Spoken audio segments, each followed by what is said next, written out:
I stood at the edge of the dance floor, champagne glass trembling in my hand as my son's new bride whispered to her bridesmaids and pointed in my direction. "God, she's so embarrassing," I heard her say through a forced smile. "Who even wears something like that to their son's wedding?" The crystal chandeliers caught every tear that threatened to fall as I clutched the small velvet box in my pocket, a family heirloom I'd saved for 30 years to give them today. She never let me present it.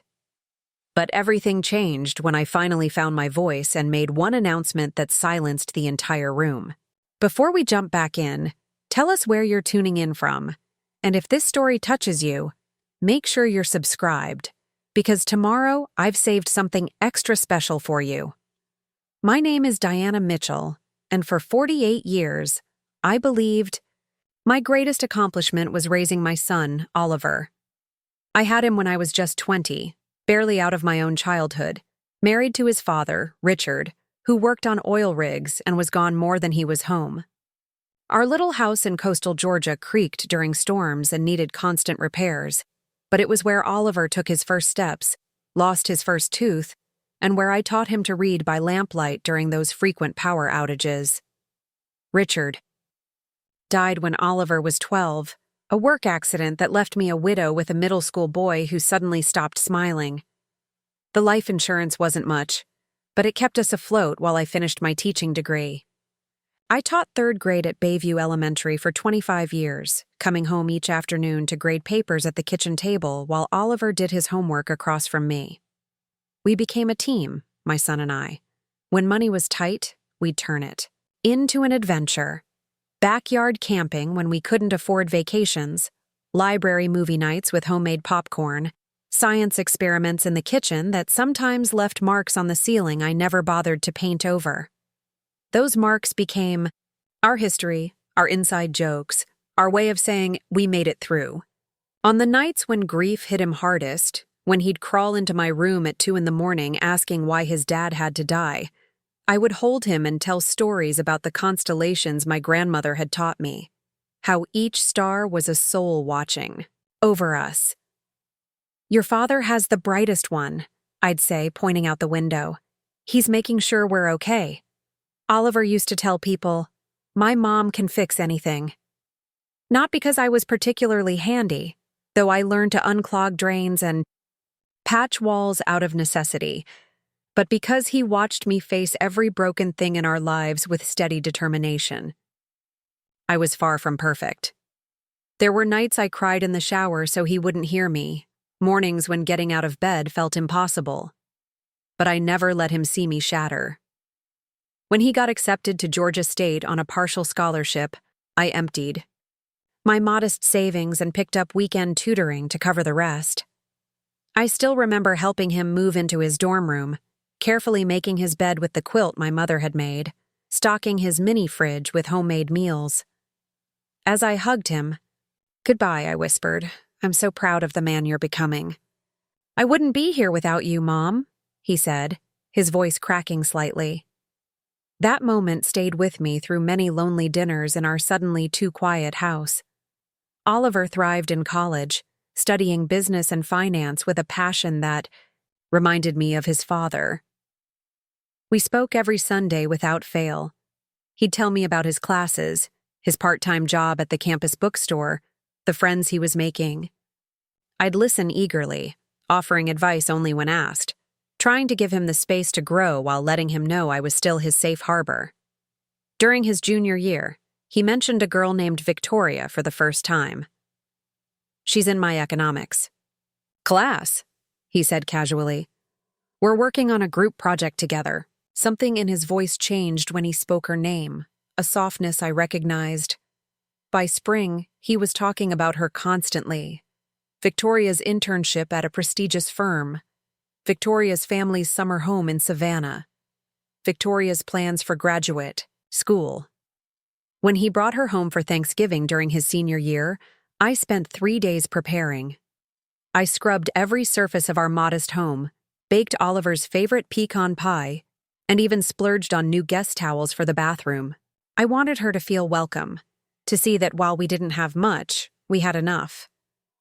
Victoria arrived wearing pearl earrings and a cashmere sweater that probably cost more than my monthly mortgage payment. She was beautiful in a polished, practiced way, sleek dark hair, manicured nails, and a smile that never quite reached her eyes. She shook my hand instead of hugging me, calling me Mrs. Mitchell, despite my insistence on Diana. "What a quaint little place," she said, glancing around our living room. "It has so much character." I heard what she wasn't saying. Throughout dinner, she picked at her food and asked questions about Oliver's childhood that seemed designed to highlight our differences. "So you never traveled abroad?" she asked with wide eyes. "Not even once?" "Mom made sure we explored in other ways," Oliver interjected. "Remember our road trip to the Grand Canyon?" But Victoria had already moved on, examining the handmade centerpiece I'd created from pine cones and candles. "How creative," she murmured. That weekend, I noticed subtle changes in Oliver. He tensed when I told stories about his awkward teenage years. He corrected my grammar once, then immediately looked ashamed. He kept glancing at Victoria before speaking, as if seeking permission. When they left, he hugged me tightly and whispered, "Thanks for everything, Mom," but something had shifted. I felt it in the space between us. After that visit, our Sunday calls became less frequent. Oliver was swamped with senior projects or networking with Victoria's father's colleagues. When we did speak, our conversations felt rehearsed, surface level. He'd talk about restaurants I couldn't afford and vacations to places I'd never see. I tried to be interested, to ask questions, but increasingly felt like I was interviewing a stranger. One evening, he called unexpectedly. "Mom," he said, his voice vibrating with excitement. "I asked Victoria to marry me. She said yes." Preparing. And narrating this story took us a lot of time, so if you are enjoying it, subscribe to our channel. It means a lot to us. Now, back to the story. My heart both soared and sank. I was thrilled he had found love. Yet something in me recognized this would accelerate his drift into a world where I didn't belong. "That's wonderful, sweetheart," I said, meaning it despite my reservations. "When are you thinking of having the wedding?" "That's actually why I'm calling," he said. "Victoria's parents want to host it at their country club in Savannah. They're thinking June, just 6 months from now." "So soon?" I asked, calculating furiously in my head. I had some savings, but a mother of the groom dress, travel expenses, a gift. It would be tight. "Her dad is covering everything," Oliver said quickly. "You don't need to worry about a thing." I felt both relieved and diminished. "Well, I'd still like to contribute something.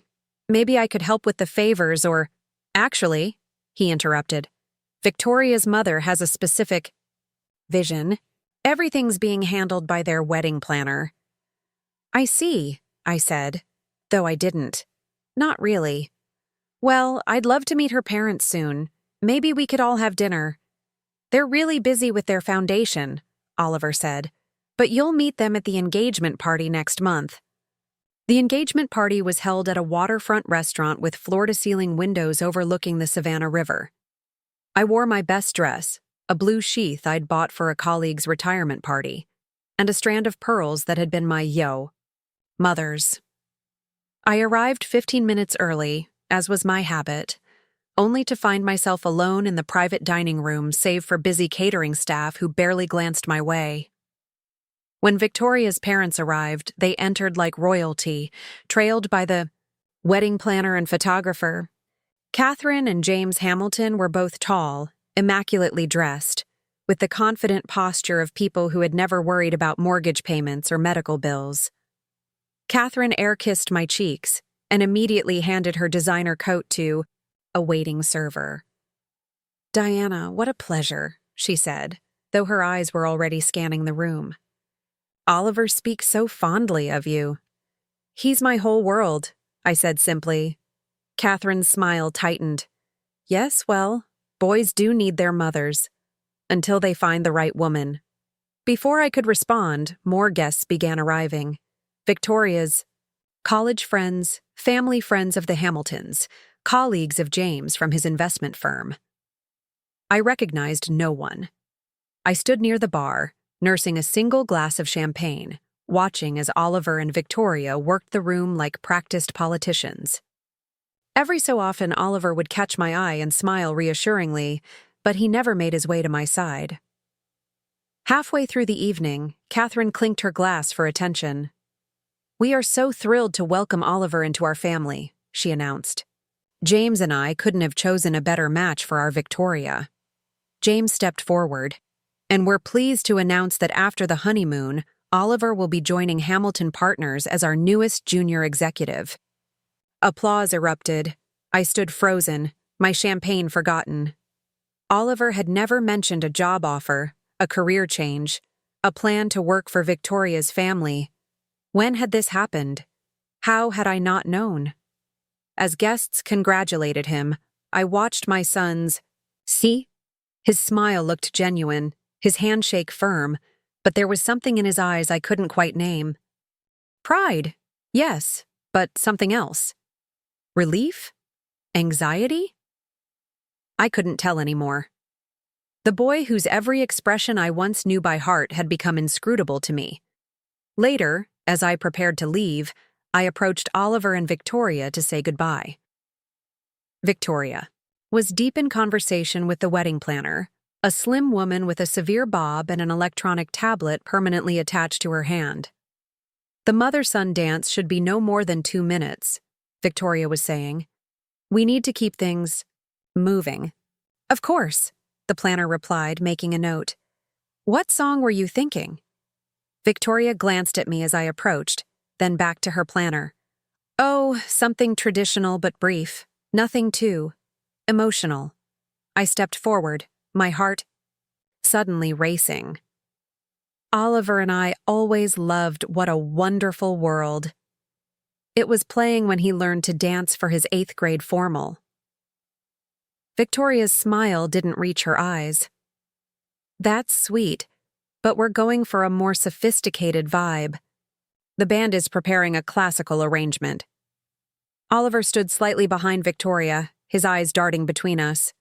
He said nothing. "Well, it was just a thought," I said, forcing brightness into my voice. "I should head out. It's a long drive back." "Oh, you're leaving already?" Victoria asked, though she made no move to stop me. "The party's just getting started."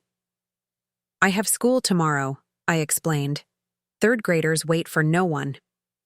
I hugged Oliver goodbye, holding on perhaps a second too long. "I'm so happy for you," I whispered, and I was, despite the hollow feeling expanding in my chest. As I drove home alone that night, the highway stretching dark before me, I realized something had fundamentally changed. My son wasn't just getting married. He was being absorbed into a different world, one with country club memberships and networking events and classical music arrangements. A world where his mother, a public school teacher with calloused hands and sensible shoes, might not fit. Still, I told myself I was overreacting. Engagement parties are stressful. Victoria was young and overwhelmed with planning.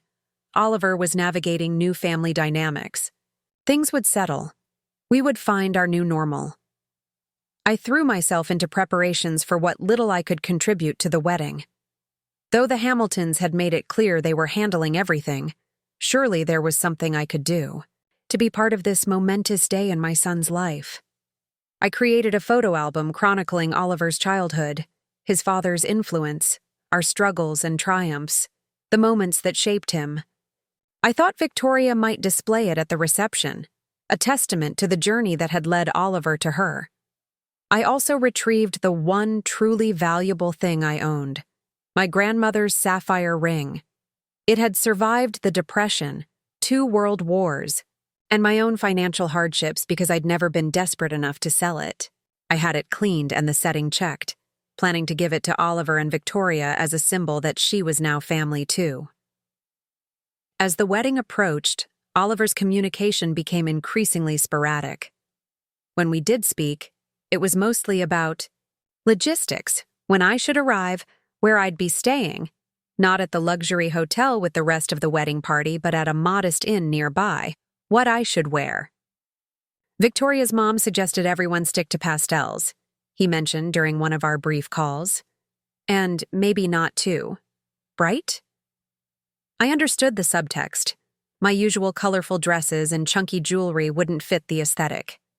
I went shopping that weekend and spent more than I could afford on a pale pink dress with a matching jacket. Conservative, elegant, and utterly unlike anything in my closet. 2 weeks before the wedding, I received an email from Victoria's wedding planner with the final itinerary attached.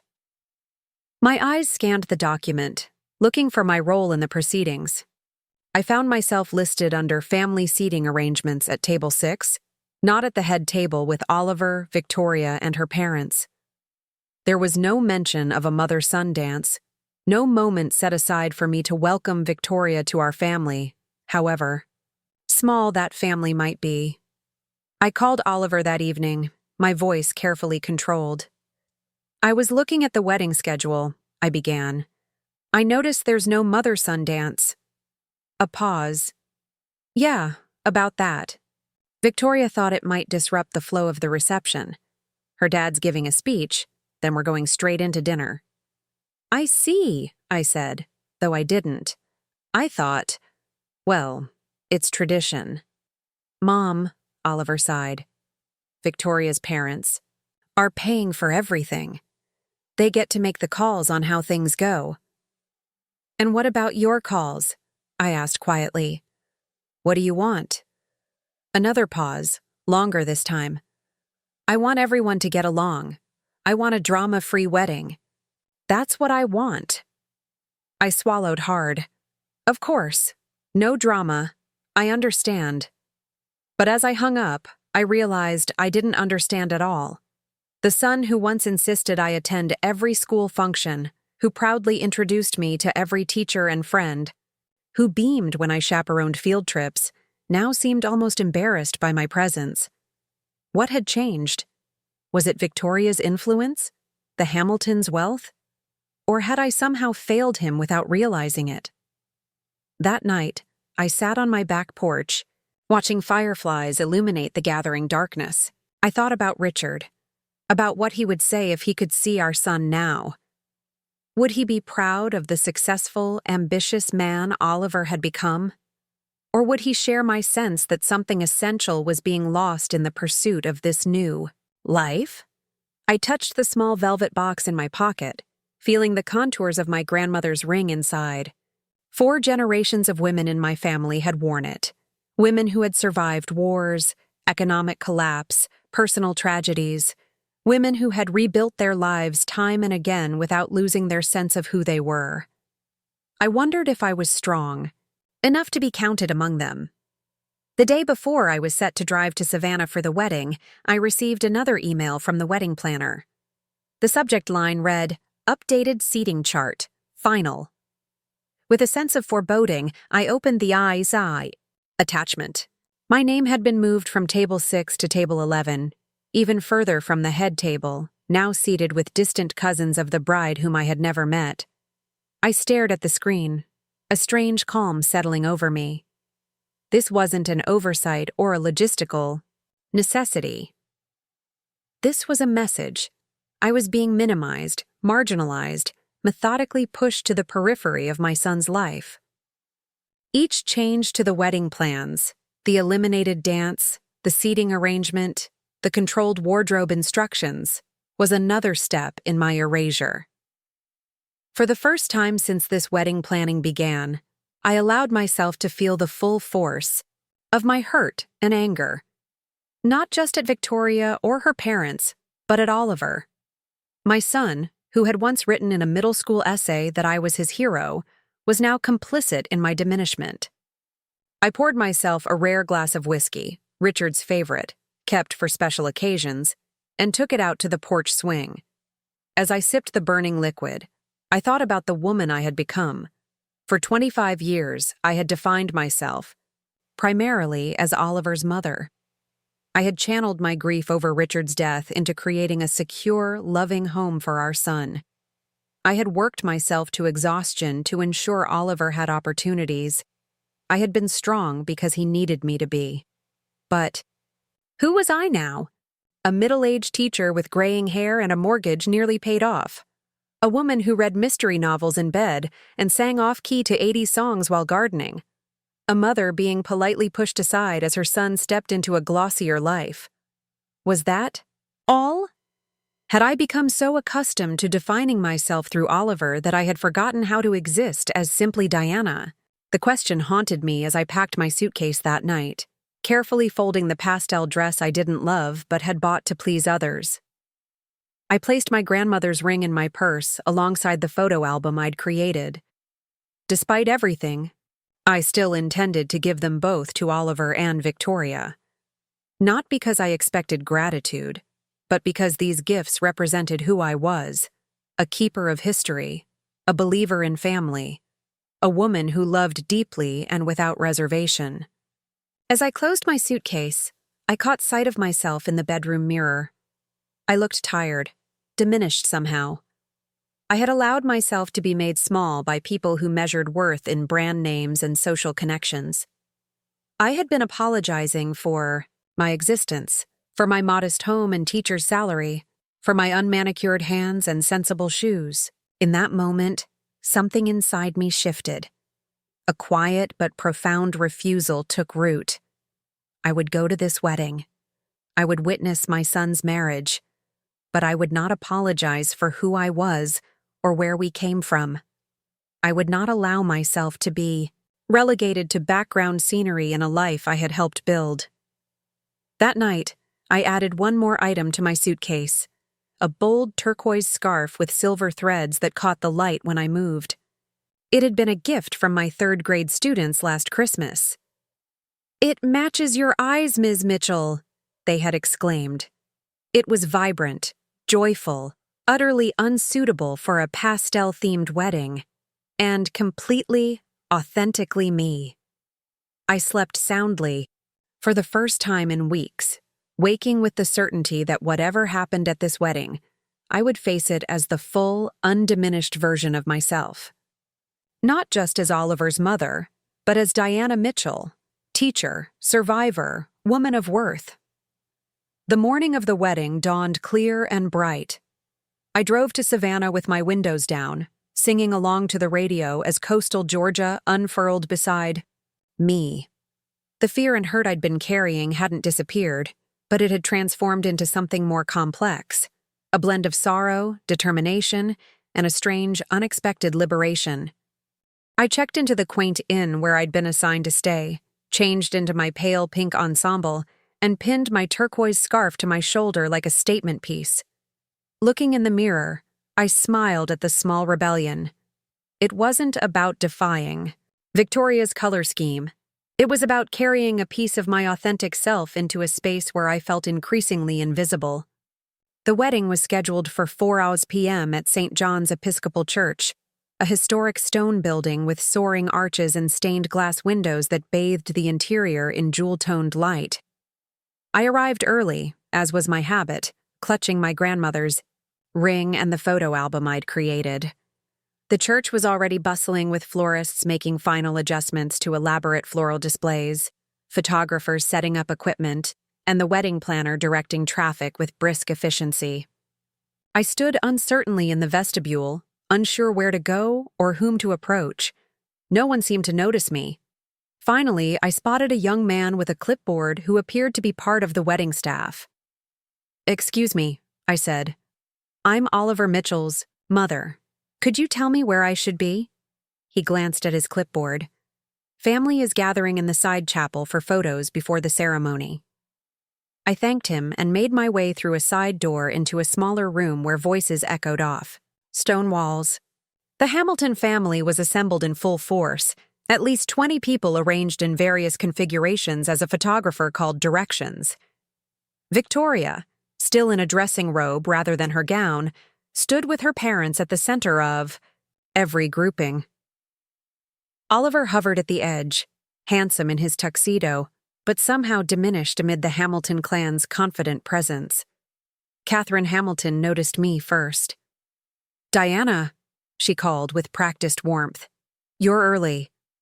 "I wanted to make sure I didn't miss anything," I said, moving toward them. Victoria's eyes flicked over my outfit, pausing briefly on the turquoise scarf. A slight frown creased her forehead before she smoothed it away. "We're just finishing family photos," she said. "Oliver, isn't your mom supposed to be in the next set?" Oliver looked confused. "I thought she was." "Mom, they told you 3, right? For our photos together?" "My itinerary said general arrival at 3, I replied. Nothing about specific photo times. The wedding planner materialized at Victoria's side. "I sent all the detailed timelines. Last week," she said with a tight smile. "Mrs. Mitchell is scheduled for photos at 3:30 after the bride's extended family." "That's cutting it close to the ceremony," I observed. "We have a very tight schedule to maintain," the planner replied. Not quite meeting my eyes. Victoria turned to Oliver. "Darling, we need to finish these shots. Why don't you make sure your mother knows where to wait until her photo time?" Oliver nodded, taking my elbow and guiding me toward a small anteroom off the chapel. "Mom, I'm sorry about the confusion," he said once we were alone. "Everything's been so hectic." "It's fine," I said, though it wasn't. "I brought something for you and Victoria." I opened my purse and withdrew the velvet box. "This was your great-grandmother's sapphire ring. She wore it for 62 years of marriage. I thought Victoria might like to have it, something old and something blue." Oliver's expression softened as he took the box. "Mom, I didn't know you still had this." "Some things are worth keeping," I said simply. "I also made this." I handed him the photo album. "Your journey. How you became the man you are today." He opened it, turning pages slowly. There we were, Oliver and me against the world. His first bike ride. The science fair project that won first place. The 2 of us camping in the backyard, flashlights, illuminating our tent made of bedsheets. His high school graduation, both of us teary-eyed and smiling. "I thought maybe it could be displayed at the reception," I suggested, "so Victoria's family could get to know where you come from." Something flickered across Oliver's face. Recognition, guilt, uncertainty. He closed the album carefully. "I'll show it to Victoria," he said, "but the reception decor is already set. Her mother has been planning this for months." I nodded, trying to hide my disappointment. "Of course. Well, keep it anyway. For someday." He tucked both gifts into a side table drawer. "I should get back," he said, glancing toward the tour. "The photographer's waiting. Just stay here until they call you for photos, okay?" After he left, I sat alone in the anteroom, listening to the muffled sounds of the Hamilton family laughing together. Through the crack in the door, I could see them posing, shifting, embracing. Oliver stood beside Victoria now, her parents flanking them protectively. They looked like a magazine spread, polished, perfect, color-coordinated. I wondered if anyone would look at those photos years from now and wonder about the woman who had raised Oliver. The woman who had taught him to tie his shoes and soothe his nightmares and believe in himself. Would I be a footnote in his story, or had I already been edited out? 30 minutes passed. Then 45.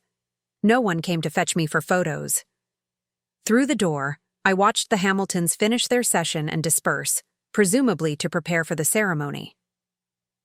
The photographer packed up some equipment and moved toward the main chapel. Finally, I stepped out of the anteroom. The side chapel was empty now, save for a few discarded flower petals and a young assistant collecting scattered programs. "Excuse me," I said. "I was supposed to have photos with my son, the groom." The assistant looked confused. "I think they finished all the family photos. The ceremony starts in 15 minutes. My cheeks burned with humiliation. Had I been forgotten? Deliberately excluded? I didn't know which would be worse. I made my way to the main chapel, where guests were already being seated. The wedding planner spotted me and rushed over, tablet in hand. "Mrs. Mitchell, there you are. We're seating family now. Let me show you to your place." She led me not to the front row where I had assumed I would sit as the groom's only parent, but to the third row, off to the side. I could see Catherine and James Hamilton already seated prominently in the front row, an empty space beside them presumably for Oliver during the ceremony. "There must be a mistake," I said. "I'm the groom's mother. Shouldn't I be in the front?" The planner glanced at her tablet. "This is the seating arrangement approved by the couple. The front row is reserved for the bride's parents and grandparents." I wanted to protest but found myself sinking into the assigned seat instead, acutely, aware of curious glances from nearby guests.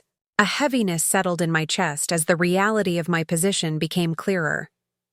I was an afterthought in my own son's wedding. A box to check. An obligation to fulfill. The music swelled, and the ceremony began. Bridesmaids in flowing pastel gowns floated down the aisle. Groomsmen in tailored tuxedos followed. Then Oliver appeared from a side door, taking his place at the altar. He looked handsome, confident, yet somehow unfamiliar to me, as if the boy I raised had been replaced by someone else's creation. I watched him scan the crowd, his eyes briefly meeting mine. I smiled encouragingly, trying to telegraph all my love and pride across the distance between us. He gave a quick nod before looking away. When Victoria appeared at the back of the church, a collective gasp rose from the guests. She was stunning in an elaborate gown that seemed to capture every beam of light in the sanctuary. As she processed, down the aisle on her father's arm, I found myself holding my breath.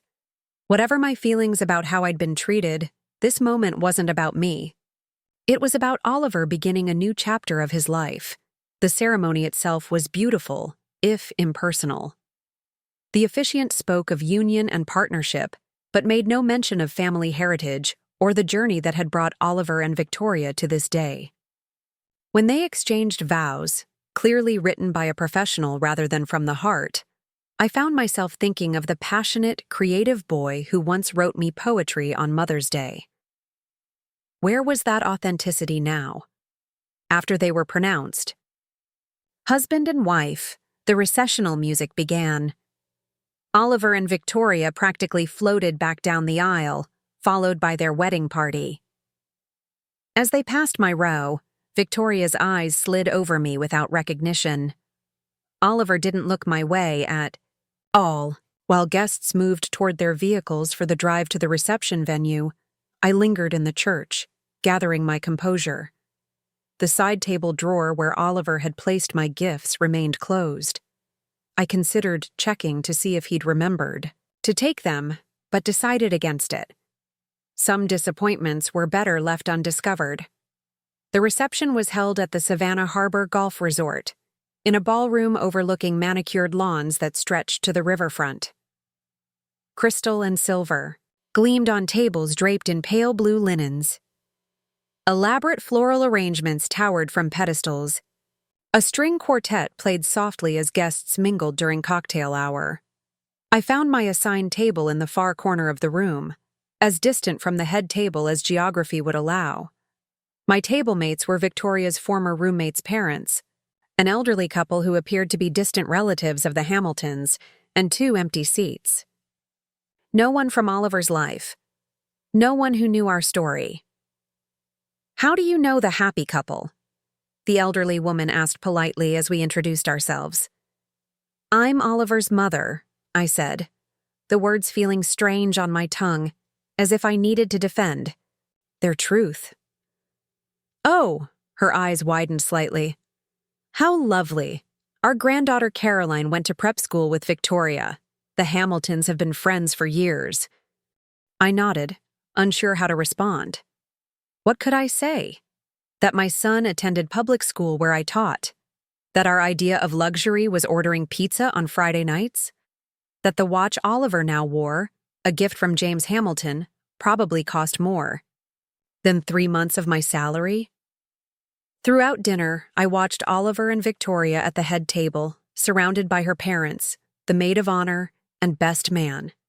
They looked like they belonged in that spotlight, in that world of privilege and polish. Oliver laughed at something James said, clapping him on the shoulder with the easy familiarity of a son with his father. The sight sent a pang through me, so sharp I nearly gasped. When the time came for toasts, Catherine Hamilton rose first, champagne flute in hand. She spoke eloquently about Victoria's accomplishments, her beauty, her perfect match in Oliver. "We always knew our daughter would choose someone special," she said, "someone who could keep up with her brilliance and ambition. In Oliver, she's found a partner worthy of the Hamilton name." James spoke next, his toast focused primarily on welcoming Oliver to the family business. "When I first met this young man," he said, "I knew he had potential that just needed the right opportunity to flourish. I'm proud to say that Hamilton Partners is already benefiting from his sharp mind and work ethic." The best man followed with anecdotes from college, carefully edited to suit the upscale audience. Not once did anyone mention Oliver's childhood, his struggles after losing his father, or the journey we had taken together. It was as if his life had begun the day he met Victoria. I waited for Oliver to acknowledge me in some way. A glance, a raised glass, anything. But as the toasts concluded, and the first dance began, I remained unmentioned, unrecognized. After their dance, Victoria and her father took the floor for the traditional father-daughter dance. They moved gracefully to a classical piece, James beaming with pride. When the music ended, the MC announced, "And now, Victoria has arranged a special surprise dance for her new husband and his mother-in-law, Catherine."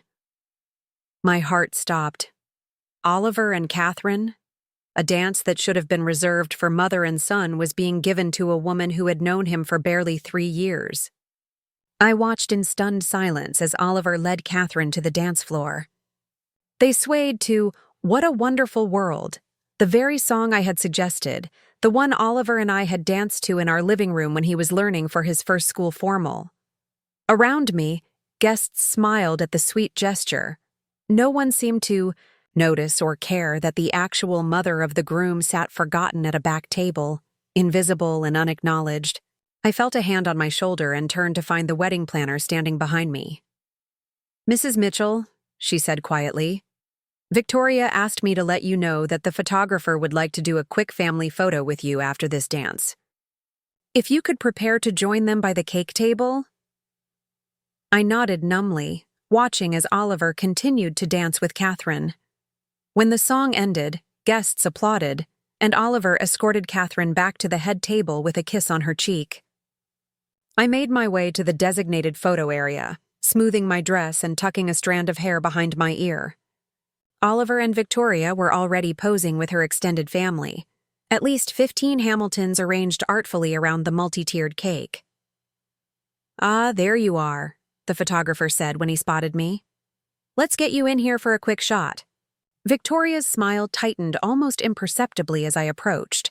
She adjusted her position, creating a subtle but unmistakable distance between us. "Mrs. Mitchell, if you could stand at the end here," the photographer directed, pointing to the furthest edge of the group. "Actually," I said, surprising myself with my steady voice, "I'd like to stand next to my son." A flicker of annoyance crossed Victoria's face. "We're trying to keep family units together," she said. "The Hamiltons on this side, and then others. Others." As if I were a distant acquaintance rather than the woman who had given birth to her husband. Oliver cleared his throat.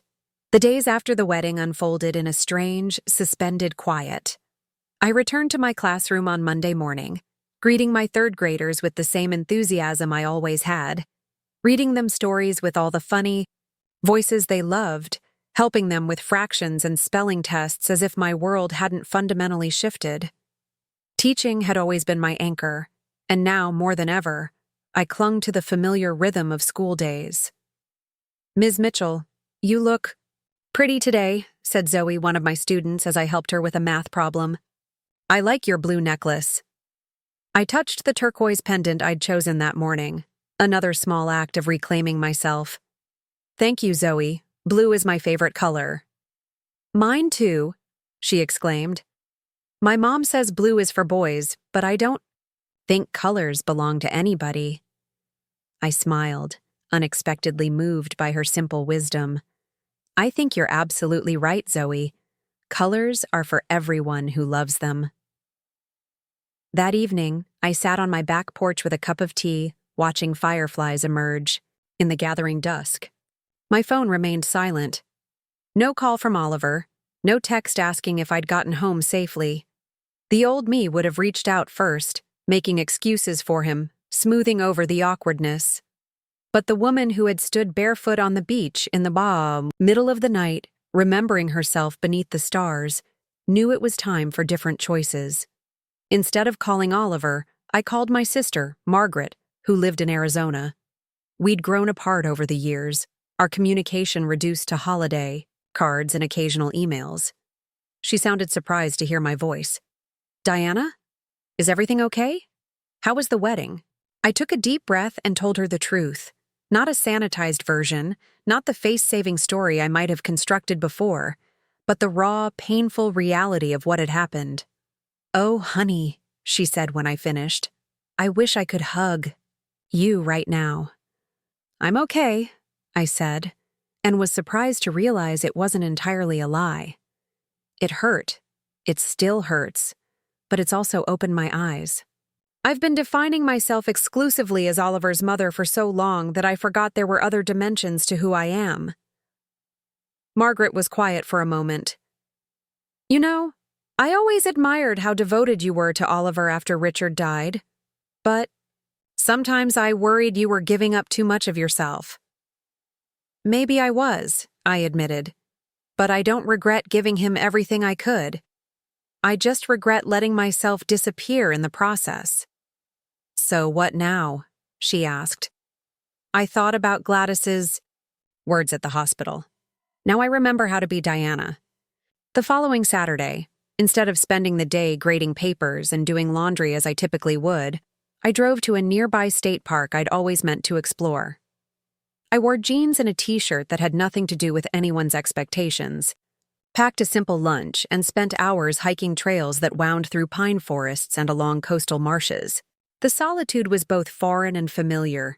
I'd been alone plenty since Oliver left for college, but I'd rarely been alone with purpose, with intention, with an eye toward discovery rather than merely existing in empty spaces. As I walked, I found myself noticing things I might have missed before. The intricate pattern of lichen on a fallen log, the startling blue of a darting kingfisher, the complex symphony of wind through pine needles. By the time I returned to my car, tired and sun-warmed, something had loosened in my chest. The pain of the wedding hadn't disappeared, but it had been joined by something else. A quiet appreciation for the life that continued to unfold around and within me, whether or not anyone was watching. That evening, Gladys came over for dinner, her first night out since returning from the hospital. As we sat on my screened porch, sharing a simple meal of grilled fish and summer vegetables, she asked, "Have you heard from Oliver?" I shook my head. They're still on their honeymoon. I don't expect to hear from him until they get back, if then. She studied me over her reading glasses. And how are you feeling about that? I considered the question seriously, sad, hurt, but also, I don't know, more aware of myself as a separate person, not just an extension of him. Gladys nodded approvingly. Good, that's exactly what you need. It doesn't fix what happened, I pointed out. No, she agreed, but it might prevent it from happening again. The next morning, I woke early and found myself drawn to a task I'd been avoiding for years, sorting through the boxes in my attic. Many contained Oliver's childhood memorabilia, artwork from elementary school, science fair ribbons, the telescope Richard had given him for his 10th birthday. But there were also boxes of my own history, predating motherhood that I had sealed away and almost forgotten. I opened one labeled college and found journals filled with the passionate, questioning voice of my younger self. I had been an English major with dreams of writing poetry, of traveling to Ireland to see Yeats's Tower, of building a life filled with books and ideas and meaningful work. Some of those dreams had been set aside when I met Richard. Others had transformed when we had Oliver. Still others had been buried beneath the urgent demands of single motherhood and financial survival. But they hadn't disappeared. They had been waiting, preserved in these boxes like seeds in winter, for the right conditions to sprout again. Among the college mementos, I found a small notebook containing poems I'd written in my early 20s. I sat cross-legged on the attic floor, dust motes dancing in the slanted morning light, and read the words of the girl I had been. Earnest, hopeful, seeing beauty in ordinary moments. One poem in particular caught my attention, a simple piece, about watching my father's hands as he repaired an old radio, how his careful attention made the broken thing whole again. When was the last time I had written anything beyond lesson plans and grocery lists? When had I last allowed myself the luxury of capturing a moment in words, of paying that kind of attention to my own experience? I carried the notebook downstairs and placed it on my bedside table. That night, before sleep, I opened to a blank page and wrote about standing on the beach after the wedding, about the stars reflected in tide pools, about remembering myself beneath the vast indifference of the night sky. The words weren't perfect, weren't even particularly good, but the act of writing them felt like reclaiming a forgotten part of myself. Days passed. I established new routines that had nothing to do with waiting for Oliver's calls or planning my weekends around his potential visits. I joined a local hiking group that explored coastal trails every Saturday morning. I signed up for a pottery class at the community center, laughing at my lopsided attempts at creating bowls and mugs. I reconnected with colleagues I'd always been friendly with but had never spent time with outside school, accepting invitations for book club meetings and Sunday brunches. None of these activities erased the hollow space Oliver's absence had created. I still found myself picking up my phone to text him when I saw something that would have made him laugh, still caught myself buying his favorite cookies at the grocery store out of habit. But each day, I was building a life that didn't revolve around my identity as his mother, a life with its own texture and meaning and joy. 10 days after the wedding, as I was grading papers on my porch, my phone rang with an unfamiliar number. It was Alexis, one of Oliver's college friends who had been a groomsman at the wedding. "Mrs. Mitchell," he said, his voice tentative. "I hope you don't mind me calling. Oliver gave me your number ages ago, in case of emergencies." My heart clenched. "Is Oliver okay?" "He's fine," Alexis assured me quickly. "He's still on his honeymoon. It's just, I wanted to check on you, after everything that happened at the wedding." I was momentarily speechless. "That's very kind of you, Alexis. I'm doing all right." He paused. "I know it's not my place, but the way things went down, it wasn't right." Oliver was different around Victoria's family, like he was trying to be someone else. "People change," I said neutrally, though his words resonated with my own observations. "Not like this," Alexis insisted. "The Oliver I knew in college was always talking about you, how you raised him alone, how you worked 2 jobs to put him through school, how you taught him to stand up for what's right. That guy wouldn't have let anyone treat his mom the way Victoria and her family treated you." I closed my eyes, absorbing both the pain and validation his words carried. "Thank you for saying that." "He's lost right now," Alexis continued. "Caught up in the Hamilton world, all that money and status. But the real Oliver is still in there somewhere. I have to believe that." After we hung up, I sat with my ungraded papers, thinking about what Alexis had said. Was the son I knew truly still there, beneath the polished veneer Victoria and her family had created? And if he was, what was my responsibility to that buried self? Not to rescue him. Oliver was a grown man who had made his choices. Not to force a confrontation that would only drive him further away, but perhaps to stand firmly in the truth of our shared history, to refuse erasure, to be a living reminder of where he came from and the values that had shaped him. The next day, I did something I hadn't done in years. I pulled out the old photo albums and began selecting pictures for a project. Oliver as a toddler, balanced on Richard's shoulders at the beach. Oliver at 8, proudly displaying the model, volcano we'd built together. Oliver at 12, somber-faced at his father's funeral, his hand clutching mine.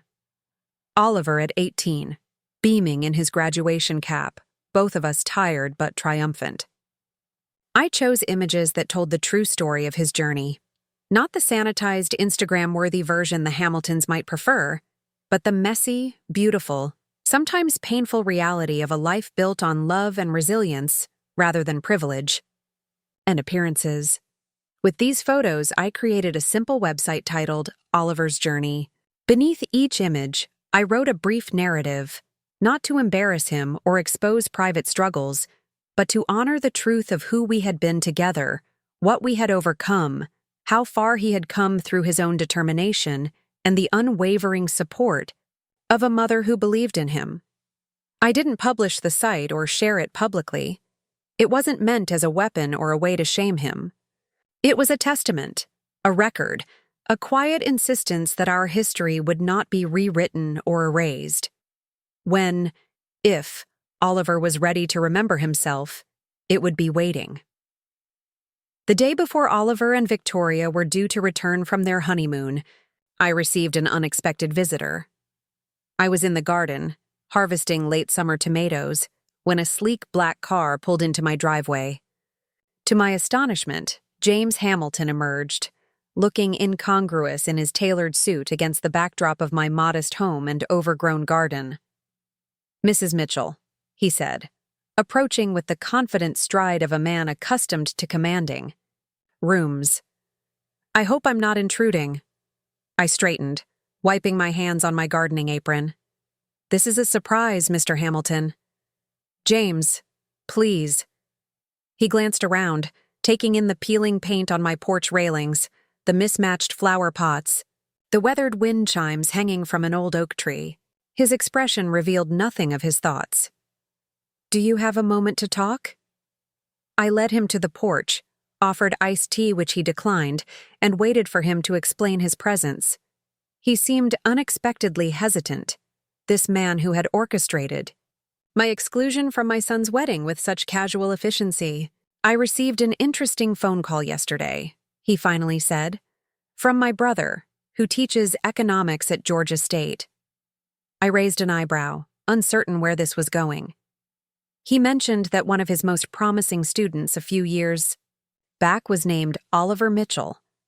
Said the young man had written an extraordinary paper on economic resilience in single-parent households, based on his own experience being raised by a teacher mother after his father died.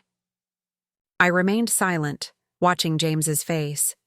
My brother said this student credited his mother with teaching him everything he knew about true economics, about making limited resources stretch, about investing in what matters, about the value of human capital over financial capital. Something tightened in my chest. I remembered that paper. Oliver had interviewed me for hours, asking about the financial decisions I'd made after Richard died, how I'd managed to keep our home, put food on the table, save for his education. When I described our new son-in-law, James continued, my brother realized it was the same young man. He was. Surprised by the connection, said Oliver Mitchell he knew wasn't the type to be impressed by family names or corporate hierarchies. "People change," I said, echoing what I'd told Alexis. James studied me with unexpected intensity. "Do they? Or do they sometimes just lose sight of themselves?" The question hung between us, weighted with implications neither of us was prepared to fully articulate. "Why are you here, James?" I asked finally. He sighed, suddenly looking older, less imposing. "I'm not entirely sure. Perhaps to see for myself the woman who raised the young man my daughter fell in love with. The real young man, not the version that's been showing up at our country club dinners." I thought about the website I'd created, the photographic evidence of who Oliver had been before the Hamiltons. "And what do you see?" James looked around my modest home again, but this time his gaze seemed to take in details he'd missed before. The bookshelves overflowing with well-read classics, the walls covered with student artwork, the small desk in the corner where I'd graded papers while helping Oliver with his homework. "I see the source of qualities I've admired in Oliver," he said slowly. "His work ethic, his empathy for the junior staff at the firm, his thoughtful approach to problem-solving." He paused. "Qualities that seem to be fading the longer he's in our world." "That's Victoria's influence," I suggested, unable to keep a hint of bitterness from my voice. James shook his head. "No. It's the influence of what Victoria thinks she wants. What Catherine and I have modeled.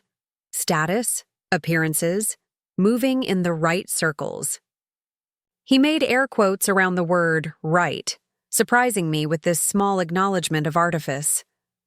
"Victoria wasn't always like this," he continued. "She used to volunteer at a literacy program in underserved schools. She wanted to work in educational policy before Catherine convinced her that nonprofit work wasn't a suitable career for a Hamilton." I absorbed this unexpected glimpse into Victoria's hidden depths. "So what are you saying?" "I'm saying that perhaps we've all lost sight of something important," James replied, "and that my daughter and your son might need reminding of who they really are beneath the trappings we've surrounded them with." He stood, straightening his suit jacket with an automatic gesture that spoke of years of careful self-presentation. "The newlyweds return tomorrow. They'll be having dinner at our home on Friday evening. I'd like you to join us." My surprise must have shown on my face. "Catherine doesn't know I'm here," he admitted. "She won't be pleased with the invitation. Victoria may very well throw what my mother would have called a conniption fit. But I think it's time we all saw each other clearly." After he left, I sat on my porch swing for a long time, processing the strange encounter. What was Hamilton's true motivation? Was this a genuine attempt at bridge building, or some more complex social maneuver I couldn't fathom from my position outside his world? And more importantly, what did I want?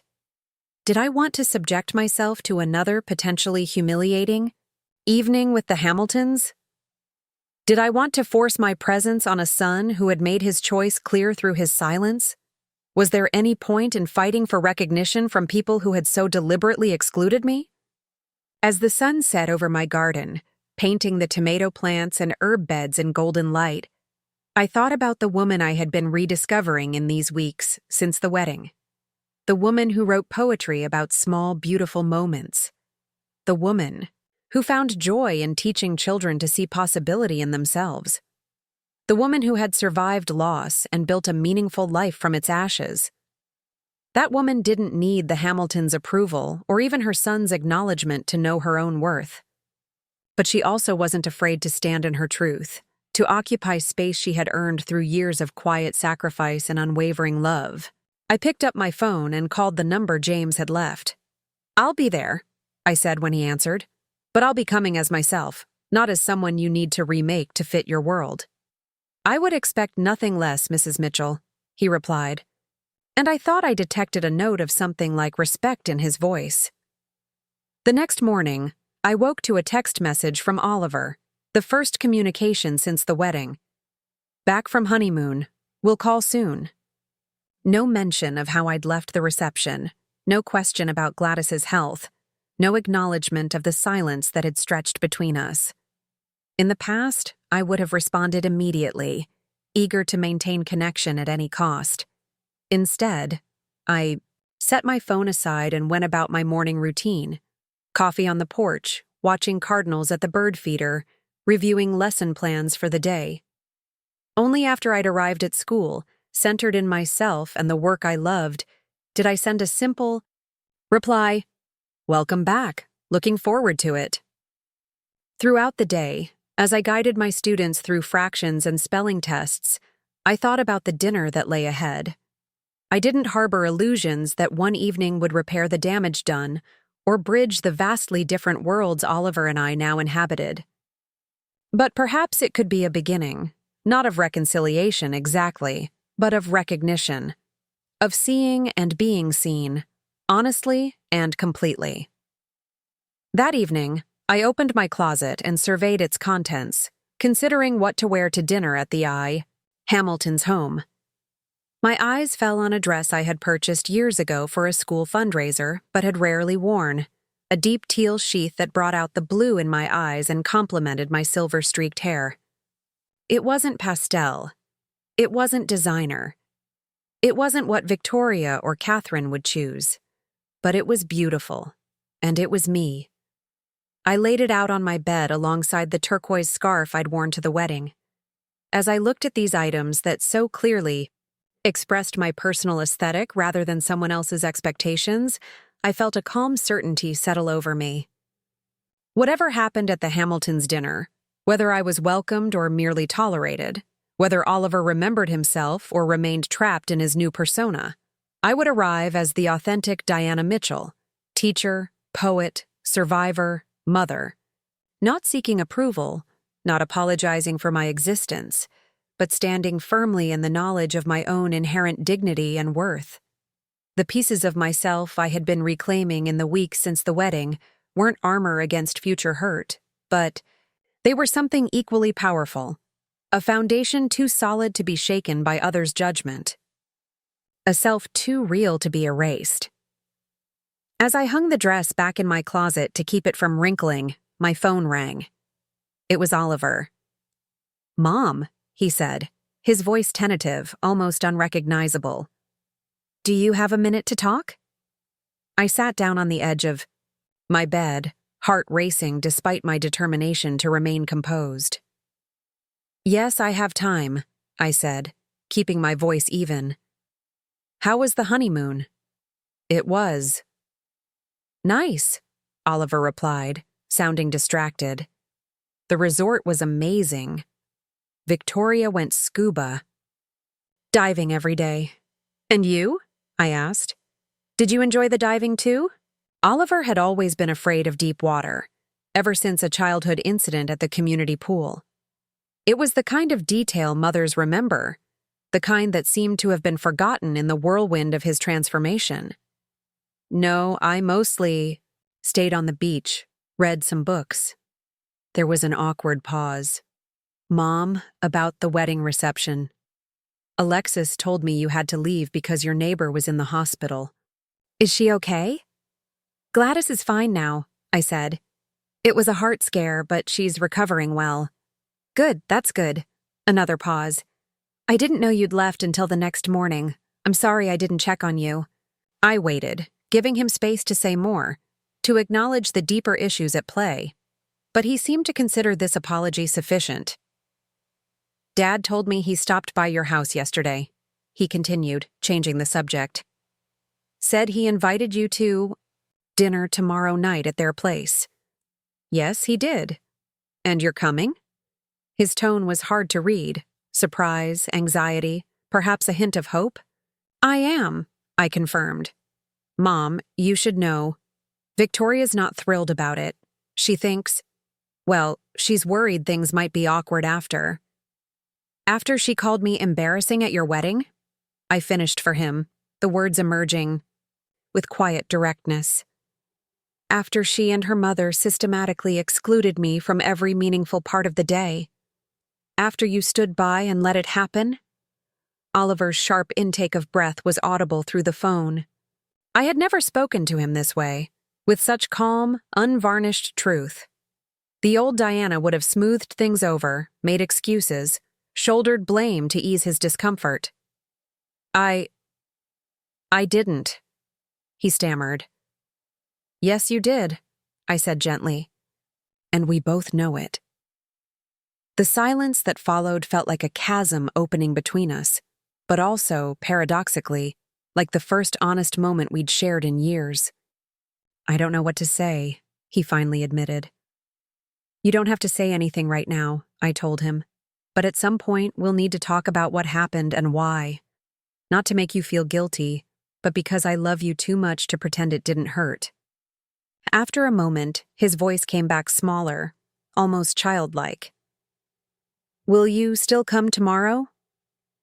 "Yes," I assured him, "not to create drama or make anyone uncomfortable, but because your father-in-law extended an invitation, and I'm choosing to accept it.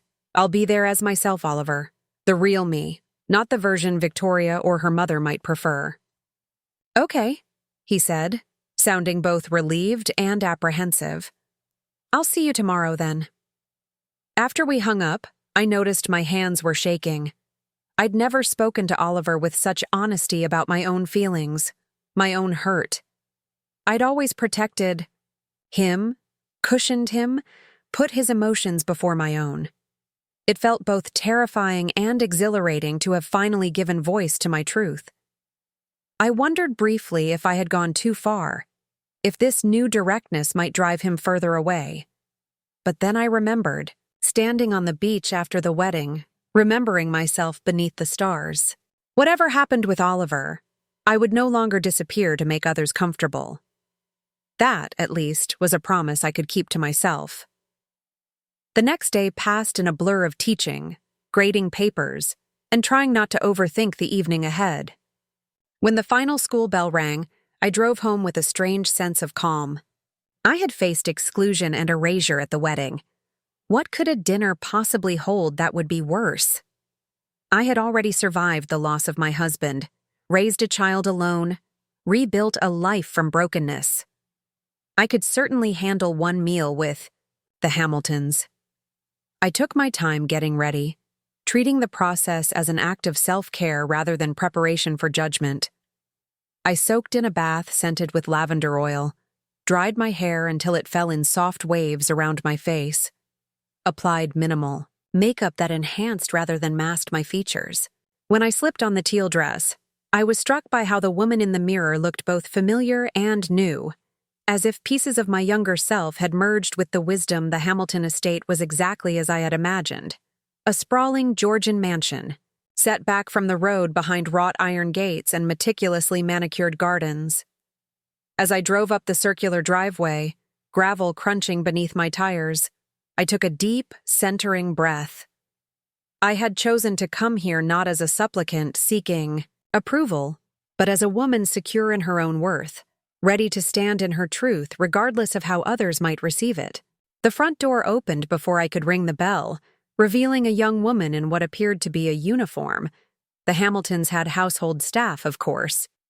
She took my light jacket and led me through a marble-floored foyer to a formal living room where James, Catherine, Victoria, and Oliver were already gathered. The tableau before me was like something from a glossy magazine. Catherine in an elegant cream pantsuit, Victoria in a designer dress that probably cost more than my monthly mortgage payment, both men in tailored slacks and button-downs that managed to look both casual and expensive.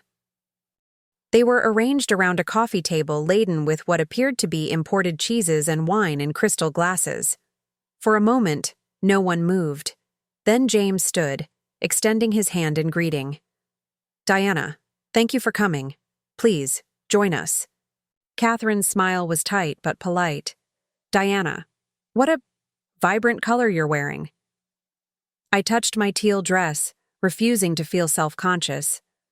"Thank you. It's always been one of my favorites." Oliver stood awkwardly, caught between his new family and his old one. He looked different somehow, polished in a way that felt foreign, but with shadows under his eyes that spoke of strain beneath the glossy surface. "Hi, Mom," he said, giving me a quick, stiff hug. Victoria remained seated, her smile not reaching her eyes. "Mrs. Mitchell, how nice of you to join us." I met her gaze steadily. "Thank you for having me, Victoria. And please, call me Diana." As I took a seat in a chair that probably cost more than my car, I noticed how carefully positioned everything was. The strategic placement of furniture, the artful arrangement of flowers, the precisely aligned art on the walls. Nothing was allowed to be messy or out of place in this home. Nothing was permitted to simply exist without being curated. James handed me a glass of wine. "Oliver tells me you teach 3rd grade. That must be rewarding work." "It is," I replied, grateful for the neutral opening. "Every day brings new challenges and discoveries. Children that age are still so open to possibility." "Mother was a teacher before she married Dad," Victoria said unexpectedly, glancing at Catherine. "Weren't you, Mother? 2nd grade, I think." Catherine's eyebrows lifted slightly, as if surprised by this revelation. "That was a very long time ago, darling, before I became involved with the foundation." "You never mentioned you were a teacher," I said, genuinely curious. Something flickered across Catherine's perfectly composed face. Discomfort, perhaps, or a distant memory. "It was just for a few years. After James and I married, there were social obligations, charity boards. It made more sense for me to focus my energies there." "Catherine organized the most successful charity gala in Savannah last year," Victoria interjected. "Raised over $1 million for children's literacy." I nodded, thinking of the classroom libraries I'd built on bake sale funds and my own modest teacher's salary. That's impressive. The school where I teach could certainly use resources like that. A slight tension entered the room. Had I unintentionally highlighted the vast gulf between our worlds? James cleared his throat. "Shall we move to the dining room? I believe dinner is ready." We followed him through the house to a formal dining room centered around a table that could comfortably seat 16, but was set for just the 5 of us. Crystal sparkled under a chandelier that looked antique and European.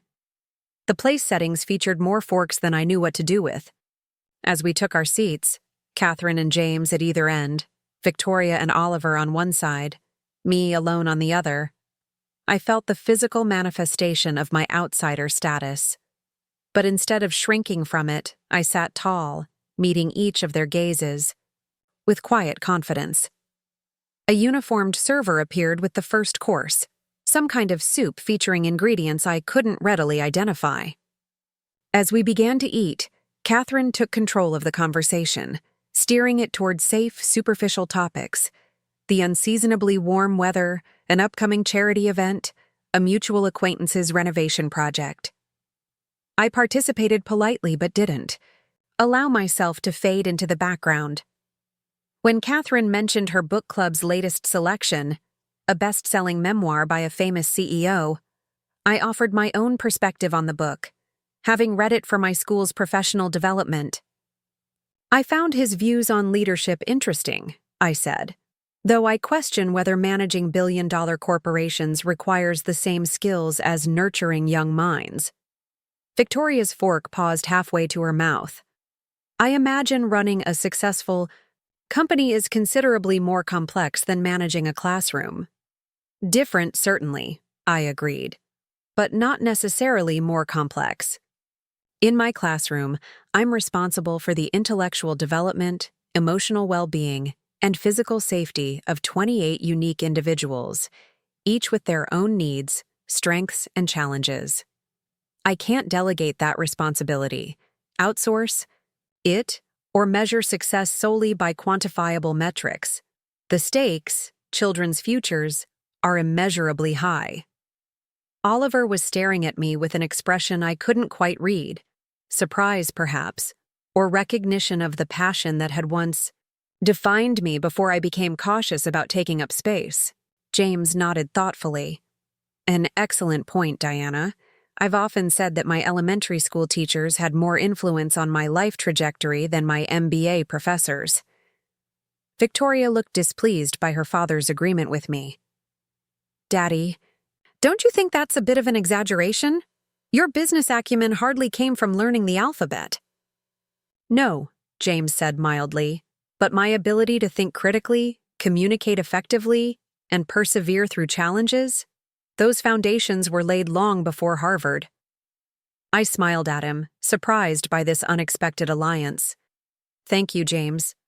Though I'm sure Victoria's right that your success comes from many different influences and experiences. This small olive branch seemed to slightly relax Victoria's rigid posture, though suspicion remained in her eyes.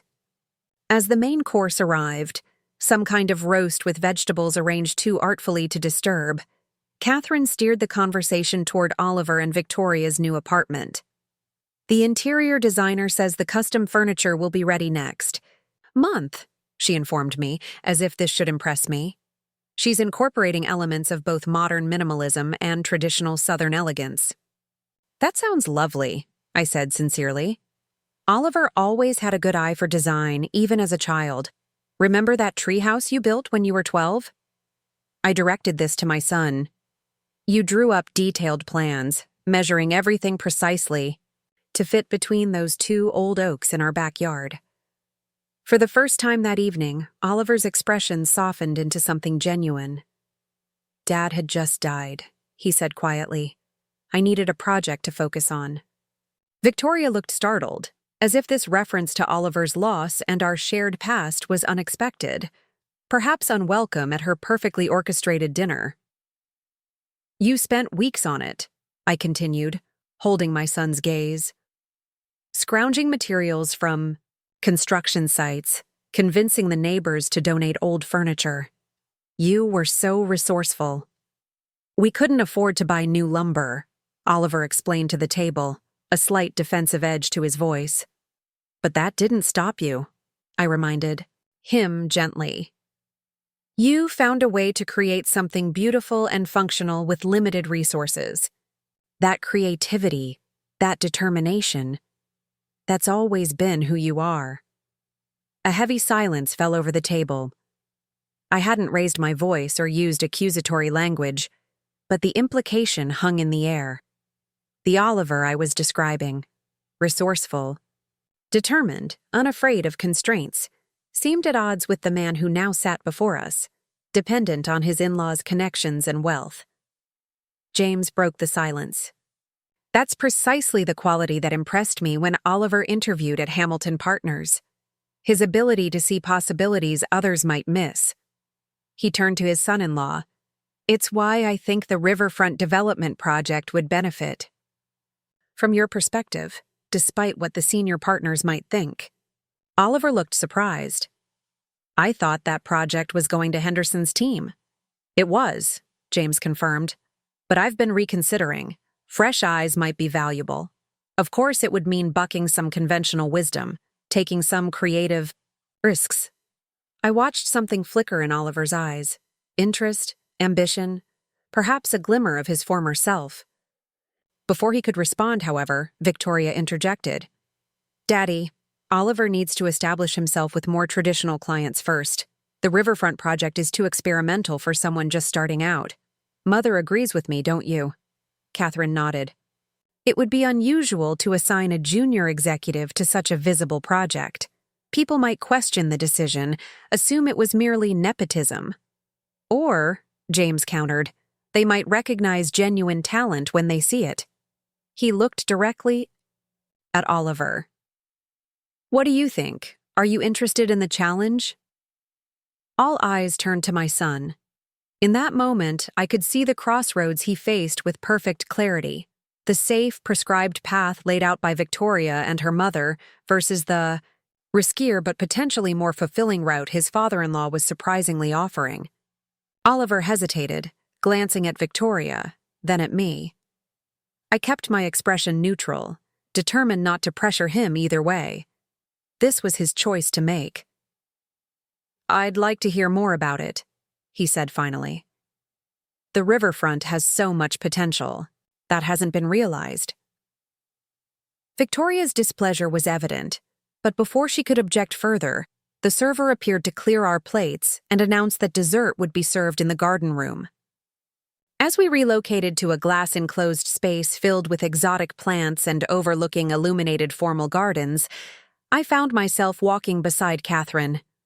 To my surprise, she spoke in a low voice, for my ears alone.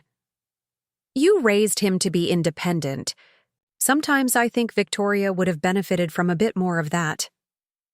Before I could respond to this unexpected confidence, she had moved ahead to direct the seating arrangement for dessert, some elaborate confection involving gold leaf and fresh berries. The conversation turned to lighter topics as we enjoyed our dessert and coffee. I noticed that Oliver seemed more animated now, occasionally meeting my eyes across the table with something like his old warmth. When he described a book he'd read, On the Honeymoon, a novel I'd recommended months ago about resilience during difficult times, I felt a small spark of hope that the son I knew wasn't entirely lost beneath his new persona. As the evening drew to a close, James suggested a walk through the gardens. The night-blooming jasmine is particularly fragrant this time of year, he explained. Victoria begged off, citing a headache. Catherine opted to stay behind as well, ostensibly to check on her daughter, but perhaps also to avoid extending the evening any further. And so it was just James, Oliver, and me who stepped out onto the stone pathways that wound through precisely maintained garden beds, the air indeed heavy with jasmine and moonlight. I appreciate you coming tonight, Diana, James said as we walked. I know it couldn't have been easy after everything. I came for Oliver, I said simply, and perhaps a bit for myself as well. Oliver walked slightly ahead of us, hands in his pockets, shoulders tense. James watched him with an expression I couldn't quite interpret. I've been thinking about what you said in your garden yesterday, James continued, about coming as yourself, not as someone remade to fit our world. It's been a long time since I've encountered that kind of authenticity.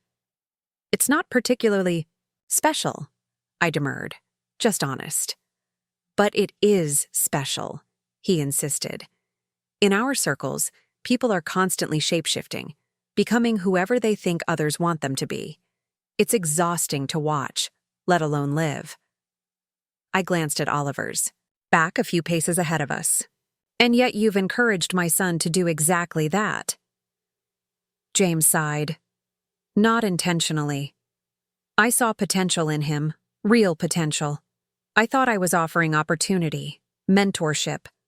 I didn't realize that he would feel he had to erase where he came from, who he was.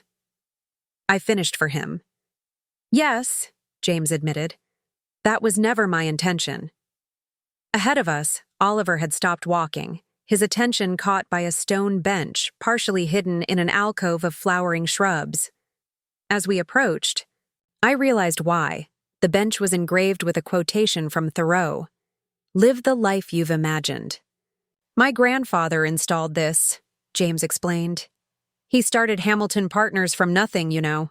Worked his way up from a bank teller to founding his own investment firm. Catherine's family had the social connections, but my grandfather had the drive and vision. He ran his hand over the engraved words. Somewhere along the way, we became more concerned with maintaining position than with living authentically. Oliver turned to face us, his expression troubled. Why are you telling us this? James met his gaze steadily. Because I see in you the same hunger for meaningful work that drove my grandfather. And I see in your mother the same authenticity. That made him remarkable. He glanced between us. I'd hate to see either quality extinguished by our family's expectations. A heavy silence fell, broken only by the distant sound of a fountain and the occasional night bird. I watched my son's face, seeing the conflict there, the pull between the status and security the Hamiltons offered, and the values I had raised him with. I don't know who I'm supposed to be anymore, Oliver admitted finally, his voice barely audible. Everything's happening so fast. The job, the marriage, the new apartment. Sometimes I wake up and don't recognize my life. My heart ached for him, but I resisted the urge to rush in and fix things, to tell him what to do. He wasn't a child anymore. I couldn't solve this for him. No one can tell you who you're supposed to be, I said gently. Not me, not Victoria, not anyone. But I will tell you this. The son I raised was brave enough to know his own mind and strong enough to stand in his truth, even when it was difficult. Oliver's eyes met mine, vulnerable in a way I hadn't seen since before he met Victoria. "I've disappointed you," he said, the words catching in his throat. "No," I replied firmly.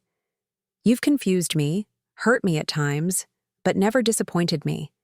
You're finding your way, Oliver. That's all any of us are doing."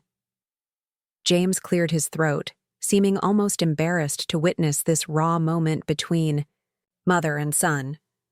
"I should head back to the house. Take your time."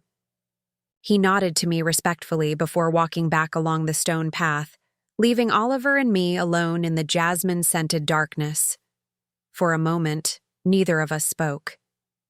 Then Oliver sat heavily on the Thoreau bench, running his hands through his carefully styled hair until it stood up in the unruly way I remembered from his college days. "I heard what Victoria said about you at the wedding," he confessed. "The embarrassing comment. I should have said something, defended you. I don't know why I didn't." "I think I do," I said, sitting beside him. "You wanted so badly to belong in her world that you were willing to let pieces of yourself and your past be carved away to fit." He didn't deny it. "Everything here is so perfect, controlled." The first time I came to dinner, I used the wrong fork and Victoria's mother noticed. She didn't say anything, just noticed. After that, I started watching videos online about table etiquette, how to tie a perfect Windsor knot, which wines pair with which foods. He gave a hollow laugh. I became obsessed with not making mistakes, not revealing that I didn't belong. And somewhere in that process, you started to believe that where you came from, who you were, was something to be ashamed of, I suggested.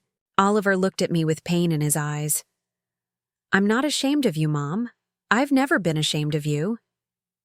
"But you've been ashamed of the life we had," I said, not accusingly, but with calm certainty. The small house with mismatched furniture, the second-hand clothes, the vacations we couldn't afford to take. It wasn't. I just wanted. He struggled to find words. "You wanted more," I finished for him. "There's nothing wrong with that, Oliver. I wanted more for you too. I just never wanted you to lose yourself in the process." He was quiet for a long moment, absorbing this. "When did you become so wise?" he asked finally, with a small, sad smile. "I've always been wise," I replied, returning his smile. "You just stopped listening for a while." The quip broke some of the tension between us. Oliver chuckled, then sobered. "What do I do now? Victoria isn't a bad person, Mom. She's just a product of this world, the same way I'm a product of ours." "You love her?" I asked, though I already knew the answer. "Yes," he said without hesitation. "She can be controlling, status-conscious, but she's also brilliant and passionate about the things she cares about. When we're alone, away from all this." He gestured at the grand estate around us. "She's different, more real." I nodded, thinking of what James had said about Victoria's abandoned interest in educational policy. Then you find a way forward. Together. Not by erasing who you are or where you come from, but by being honest about it. By standing in your truth and inviting her to stand in hers. And if she can't accept that? If her parents can't? Then you'll face that challenge. Together too, I said. But Oliver, you can't build a marriage on a foundation of pretense. It won't stand. He absorbed this, looking out into the manicured darkness. "I'm sorry about the wedding," he said finally. "For letting them push you aside, for not speaking up. You deserved better." "Yes," I agreed. "I did. But that day is past. What matters now is what we choose going forward." "And what are you choosing, Mom?" he asked, studying my face in the dim light. I thought about the weeks since the wedding, the Rediscovery of my poetry, the hiking group, the pottery class, the deep conversations with Gladys and my sister, the quiet reclamation of myself as more than just Oliver's mother. I'm choosing to live fully as myself, I told him. To remember that while being your mother has been the greatest joy of my life, it's not the entirety of who I am. I'm choosing to take up space in the world unapologetically, to value my own worth even when others don't recognize it. Oliver reached for my hand, squeezing it gently. I've missed you, he said simply. The real you, not just the mom who would do anything to make me happy, but the woman who taught me to stand up for what's right, to see beauty in simple things, to find strength in adversity. She's still here, I assured him. She always has been. As we walked back toward the house, the fragrance of jasmine surrounding us, I felt a subtle shift in our relationship, not a return to what had been, but the beginning of something new. Something more honest, more balanced, more authentically us. Victoria was waiting in the foyer, her earlier headache apparently forgotten. She eyed us warily as we entered, perhaps sensing the changed energy between us. Everything okay? She asked Oliver, her voice carefully neutral. Oliver looked at me, then back at his wife. Actually, I think we need to talk. All of us, but especially you and me. Victoria's eyebrows rose. Now, it's getting late, and I'm sure your mother wants to get home. It can wait until tomorrow, I interjected, not wanting to force a confrontation that Oliver and Victoria needed to navigate in their own time. But it shouldn't wait much longer. As I gathered my things to leave, James appeared from his study. Diana, it was a pleasure having you this evening. I hope we'll see more of you. Catherine, emerging from the garden room, looked less enthusiastic about this prospect, but maintained her social grace. Yes, perhaps for Oliver's birthday next month. Oliver stepped forward. Actually, I was thinking we might have dinner at Mom's house next week. Something casual. I want to show you where I grew up, Victoria. Victoria looked startled, then suspicious. At your mother's. But we have reservations at Le Cirque on Thursday, and the Richardsons invited us to their gala on Friday. We can reschedule, Oliver said firmly. This is important to me. I watched my son standing tall in the grand foyer of his in-laws' mansion, finally speaking his truth without apology or hesitation. Pride swelled in my chest, not because he was choosing my home over the Hamiltons' social engagements, but because he was choosing authenticity over appearance, substance over status. As I drove home along the quiet coastal road, the windows down to let in the warm night air, I reflected on the evening's unexpected turns. I had arrived at the Hamiltons, expecting at best strained politeness.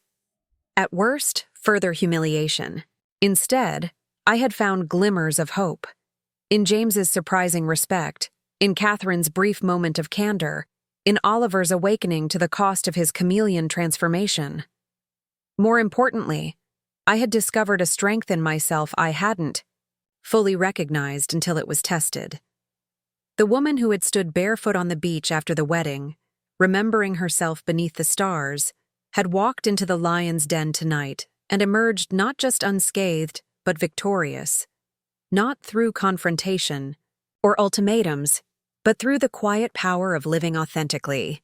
When I reached home, the porch light I'd left on cast a warm glow over my modest house with its weathered swing and overgrown garden. It wasn't grand or perfect, but it was real. It was mine. And for the first time in longer than I could remember, that felt like more than enough. It felt like everything. I stood on my porch for a moment before going inside, looking up at the same stars that had witnessed my pain after the wedding and my subsequent journey back to myself. The constellations my grandmother had taught me, the ones I'd shown Oliver after his father died. The ones that had watched over generations of women in my family as they faced loss, rebuilding, reinvention. We made it through, I whispered to the night sky. A promise kept to myself and to all those resilient women whose blood ran in my veins. Then I turned and walked inside, ready to continue writing the next chapter of my life, not as a footnote in someone else's story, but as the author of my own. Up next, you've got 2 more standout stories right on your screen. If this one hit the mark, you won't want to pass these up. Just click and check them out. And don't forget to subscribe. And turn on the notification bell so you don't miss any upload from us.